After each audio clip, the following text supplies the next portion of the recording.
தெய்வம் நீ என்று உணர் யூடியூப் சேனல் உங்களை அன்புடன் வரவேற்கிறது.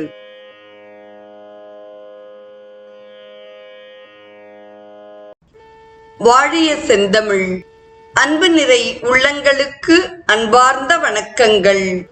வாழ்ந்து காட்டிய வள்ளல்கள் வரிசையில் சுவாமி சிவானந்தரின் வாழ்க்கை வரலாற்றை தொடர்ந்து இன்றைய நிகழ்வில் சுவாமி சிவானந்தர் எழுதிய பகவத்கீதையின் கருத்துரை என்ற நூலிலிருந்து பக்தியோகம் என போற்றப்படும் 12ஆம் அத்தியாயத்தின் கருத்துரையை நாம் தொடர்ந்து சிந்திப்போம். உயரிய பக்தியின் தன்மைகள் இங்கே இந்த அதிகாரத்தில் விவரிக்கப்படுகின்றன. நாம ரூபங்களுக்கு அதீதமானவரும் மனதுக்கு எட்டாதவருமான கடவுளை தியானிப்பது எல்லோருக்கும் சாத்தியப்படுவதான ஒன்றல்ல. ஆரம்ப நிலைகளில் ஒவ்வொருவரும் ஏதாவது ஒரு உருவத்தையே தியானிக்க வேண்டும். மிகுந்த சிரத்தையுடன் அவ்வுருவத்தை தொடர்ந்து தியானிப்பதோடு பக்தர்களுள் தலையாயவர்கள் எப்பொழுதும் மக்கள் நலனிலேயே ஈடுபட்டு நிற்கின்றனர். பக்தன் சோம்பேறியாக இருக்க முடியாது என்பதை இங்கு நாம் தெரிந்து கொள்ள வேண்டும். எல்லோருக்கும் சேவை செய்வதில் அவன் எப்பொழுதும் சுறுசுறுப்புடன் இருக்கிறான். ஏனென்றால் கடவுள்தான் எல்லாமாக காட்சியளிக்கிறார். எல்லா கர்மங்களும் கடவுளுக்கு செய்யும் வழிபாடாகவே அமைய வேண்டும்.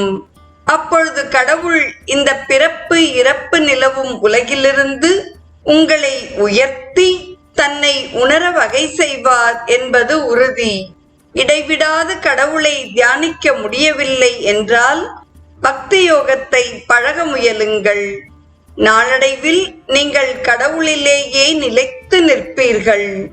இதில் ஏதாவது ஒன்றை செய்ய முடியவில்லை என்றால் எல்லா கர்மங்களையும் அவர் பொருட்டே செய்யுங்கள். இதையும் செய்ய முடியவில்லை என்றால் உங்கள் கடமையை செய்யுங்கள். ஆனால் கர்ம பலனை எதிர்பார்க்காதீர்கள். பிறகு படிப்படியாக யோக ஏணியின் உயர்நிலையை அடைவீர்கள்.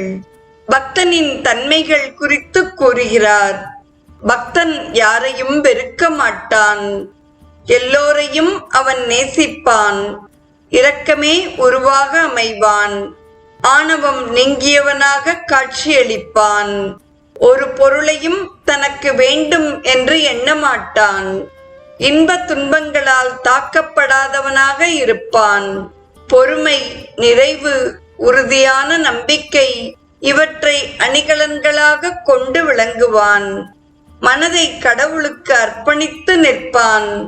யாருக்கும் அவன் பயப்பட மாட்டான். யாரும் அவனுக்கு பயப்பட மாட்டார்கள். உல்லாசத்திற்கும் மனச்சோர்வுக்கும் அவன் ஆளாவதில்லை. ஆசையற்ற நிலையில் தான் எதையும் செய்வதாக எண்ணுவதில்லை. தூய்மை மிகும் பக்தனுக்கு நண்பனோ பகைவனோ கிடையாது. தன்மை வெப்பத்தினால் அவன் தாக்கப்படுவதில்லை. உலக மக்களோடு சேர்ந்து வாழ விரும்ப மாட்டான். புகழ்ச்சி இகழ்ச்சியால் அவன் நிலை குலைய மாட்டான். இவ்வரிய குணங்கள் பொருந்திய பக்தன் இறைவனுக்கு பிரியமானவன். நீங்கள் இவ்வரிய பக்தராக திகழுங்கள் என்று 12ஆம் அத்தியாயத்தை நிறைவு செய்கிறார் நம் குருதேவர் சுவாமி சிவானந்தர். தொடர்வது 13ஆம் அத்தியாயமாகும். பக்தியானது ஞானத்திற்கு நம்மை அழைத்து செல்கிறது. தெய்வீக ஞானம் கடைசி லட்சியம். சீரிய பக்தியே உயரிய அறிவு அல்லது ஞானம். சாதாரணமாக அறிவுக்கு எழுவாயும் செய்யப்படு பொருளும் உண்டு என்பதை நீங்கள் அறிவீர்கள். நீங்களே எழுவாய். நீங்கள் அறியும் பொருளே செய்யப்படு பொருள். செய்யப்படு பொருளே அறிவுக்களம், அதாவது க்ஷேத்திரம். அறிவுக்களத்தை அறிந்தவனே எழுவாய், அதாவது க்ஷேத்ரஜ்ஞன். வேதாந்தத்தில் க்ஷேத்ரஜ்ஞனே கடவுள். அவரே அறிபவர். மற்றவையெல்லாம் அறியப்படு பொருள்களே. உங்களது உடல் உறுப்புகள், முழு சரீரம், உலகில் உள்ள பல்வேறு பொருள்கள், உங்கள் மனம், புத்தி, அகங்காரம் இவை அனைத்தும் செய்யப்படு பொருள்களாகும். உங்களிடம் உள்ள தெய்வீக ஜோதிதான் இந்த செய்யப்படு பொருள்களை அறியும் அறிவாகும். மனம், புத்தி, அகங்காரம் மூன்றும் செய்யப்படு பொருள்கள். இதய கமலவாசியாம் கடவுள் ஒருவரே எழுவாய். எனவே ஞானம் என்பது என்ன? பகவான் கண்ணன் ஞானத்தின் விளக்கத்தை புரியுமளவில் பகர்கிறார். ஒரு குறிப்பிட்ட பொருளினுடைய அறிவை மட்டும் ஞானம் என கூற முடியாது. கர்வமின்மை, வஞ்சகமற்ற தன்மை, ஆத்மீக குருவின் சேவை, ஷரீர மன தூய்மை, சாதனை, தன்னடக்கம், உலகியல் இன்பங்களில் வெறுப்பு, ஆணவமின்மை, பிறப்பு, இறப்பு, மூப்பு, பிணியாலாகிய துன்பத்தையே நினைத்து நிற்றல், மகன், மனைவி, வீடு முதலியவற்றில் பற்றின்மை, இன்ப துன்பம் முதலிய இருமைகளில் மனத்தடுமாற்றமின்மை, அசையாத கடவுள் பக்தி, புனித இடங்களில் தனித்து வசித்தல், ஆத்மீக அறிவில் உறைந்து நிற்றல், எல்லாவற்றிலும் கடவுளை காணுதல், இதுவே ஞானம் என்று கண்ணன் கூறுகிறார். இங்கு அறிய தகுந்தது என்ன? கடவுளே சர்வ வியாபியானவர் என்பதாகும். அவர் எல்லா உயிர்களிலும் உள்ளும் புறமும் வசித்து வருகிறார். சூக்குமமாக இருக்கும் அவரை எளிதிலே அறிவது இயலாது. அவர் நமது இதய மலரில் வாசம் செய்கிறார். ஞானம், ஞேயம், ஞானகம்யம், ஹிருதி சர்வஸ்ய விஷ்டிதம். அவரே ஞானம். அறியப்பட வேண்டியவரும் அவரே. ஞானத்தின் லட்சியமும் அவரே.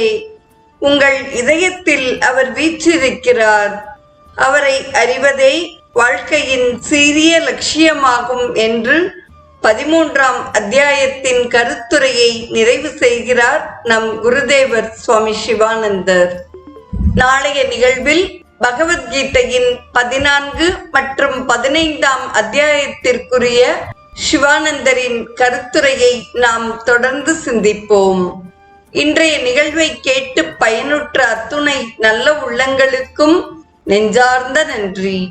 வாழிய செந்தமிழ், வாழ்க நற்றமிழர், வாழிய பாரத மணித்திருநாடு.